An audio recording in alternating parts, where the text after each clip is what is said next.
We're sitting here with Roxanna Lynch. You're a philosopher and you're working on a PhD research project in Swansea in Wales.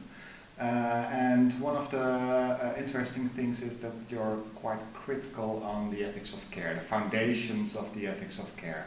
Can you tell us something about that? Yeah. My project basically is trying to understand what is going on from a perspective of normative ethics within the ethics of care.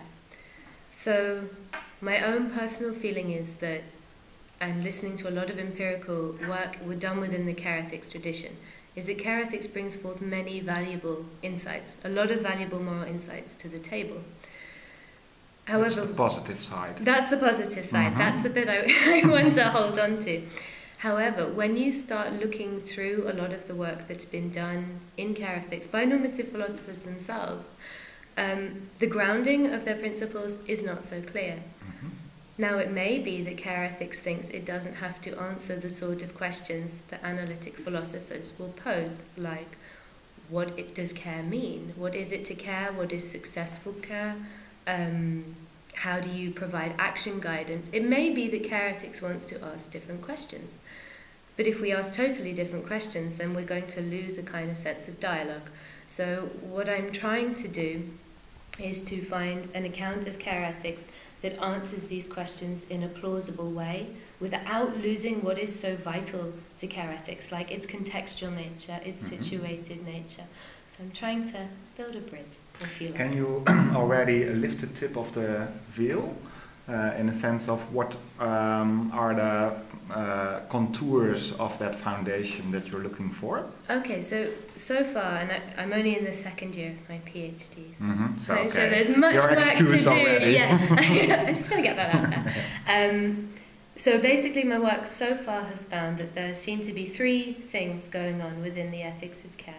Some people advocate care as a perspective. You could, for example, say Carol Gilligan did this, the perspective of care, but she held this in conjunction with the perspective of justice. Some people advocate care as a complete moral theory. Virginia Held is someone who does that, as is Eva Kitte. Thirdly, there are people who advocate care as a practice, Joan Tronte, for example.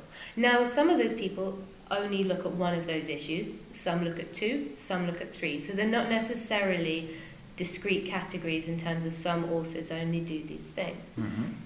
My problem is that when you start assessing each of these claims in turn, my quest for normativity is not fulfilled.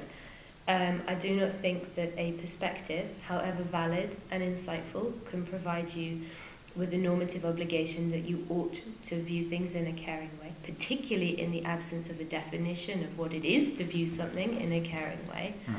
Mm-hmm. When we look at care as a theory, all the versions I've so far found, when they come up against hard cases like caring for people in a persistent vegetative state, how do you care for someone when they reject your care or they dispute your actions, they fall back on the criteria of flourishing and human flourishing, generally without giving an explanation of what they think human flourishing is. So firstly, there's the question, is flourishing a good concept within care ethics? I would contest that. Mm-hmm. I think it's teleological and perfectionist and not what we want. Secondly, if you are going to use flourishing, you're going to have to say what you mean by flourishing. Mm-hmm. So that's my kind of objection to care as a moral theory. And the thing I'm looking at most recently is, can care be articulated as a practice? So we obviously have to answer the question, what is it for something to be a practice? Before we can even get to the point of what is care as a practice, what is a practice? Tronte, for example, cites McIntyre. Mm-hmm. McIntyre's account of practices is rule-based. Now, I thought one thing we wanted care to be was not rule-based. So it seems that there's a tension, almost to the extent of a contradiction, in saying care is a practice, if a practice is rule-based, but care isn't rule-based.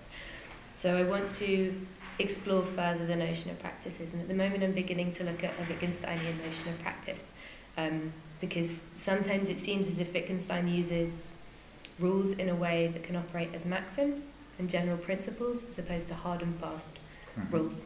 Mm-hmm. So that's where I've got. Okay, that's very interesting, and I think we're looking forward to your thesis in a couple of years.